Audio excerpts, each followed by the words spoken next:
এতগুলি দল থুইয়া জামাত ইসলামী করেন কেন? অনেক জবাব দিছি, এখন আর জবাব দিয়ে কুলাইতে পারি না, সেই জন্য লিখে নিয়ে আসছি আমি কেন জামাত ইসলামী করি। এটা হলো বই।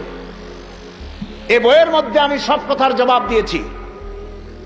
বাংলাদেশে একজন ব্যক্তি বলে বেড়ান জামাত ইসলামী কোন ইসলামী দল না, এই কথা একটা লোকে বলে। পৃথিবীতে আর কোন মায়ের সন্তান নয় এই রকমের বেয়াদবিপূর্ণ ধৃষ্টতাপূর্ণ কথা আর বলতে পারে একটা মানুষ নাই। মাওলানা মওদুদী রহমাতুল্লাহ আলাইহির লেখার সাথে দ্বিমত পোষণ কেউ করলে করতে পারে।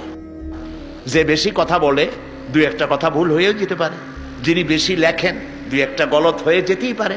মাওলানা মওদুদী তিনি কোনো মাযহাবের ইমাম নন, তিনি কোনো ফকিহ নন, তিনি ইসলামিক মুফাক্কিরে ইসলাম মুজাদ্দিদ ছিলেন।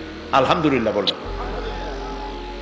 লেখায় ভুল হতে পারে, আপনি দ্বিমত করেন, কিন্তু জামাত ইসলামী ইসলামী দল নয় এই কথা যিনি বলেছেন, কিয়ামতের দিন আল্লাহর দরবারে দেখা হবে আমাদের ইনশাআল্লাহ।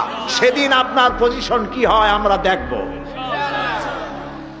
আমি ওই সব কথার জবাব দিয়েছি। এখানে দাড়ি সম্পর্কে কথা হয়, টুপি সম্পর্কে, সাহাবীদের ব্যাপারে, নবীদের ব্যাপারে, খেলাফত ও মুলুকিয়াতের ব্যাপারে আমি আমার বক্তব্য এখানে কোরআন হাদিসের দলিল দিয়ে তুলে ধরেছি। মোমেন তো সেই ব্যক্তি যে ব্যক্তি নিজের জন্য যা পছন্দ করে অন্য মোমেন ভাইয়ের জন্য তা পছন্দ করে। আমি জামাত ইসলামী নিজের জন্য পছন্দ করেছি। সুতরাং এই কিতাব আমি মানুষের মাঝে ছড়িয়ে দিতে চাই।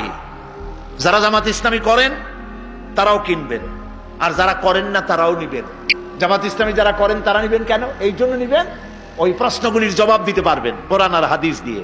আর যারা জামাত ইসলামী করেন না তাদের জন্য একটি হাতিয়ার হবে, একটি ভালো জিনিসকে চিনতে আপনাকে সাহায্য করবে কোরআন এবং হাদিসের মধ্য দিয়ে।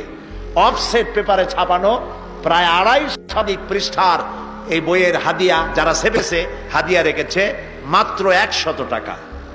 এই দুটি বই যাওয়ার সময় ঢাকা থেকে এসছে লোকেরা, আপনারা নিয়ে যাবেন। আজকে যদি না নিতে পারেন কালকে মাহফিল আছে, কালকে নিয়ে যাবেন। আপনি নেন, বন্ধুদেরকে নিতে সাহায্য করুন।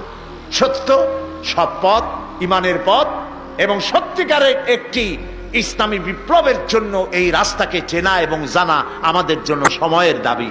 আল্লাহ তাআলা যেন তা আমাদের চেনার এবং বোঝার তৌফিক দান করে দেন। আমরা বলি আমিন।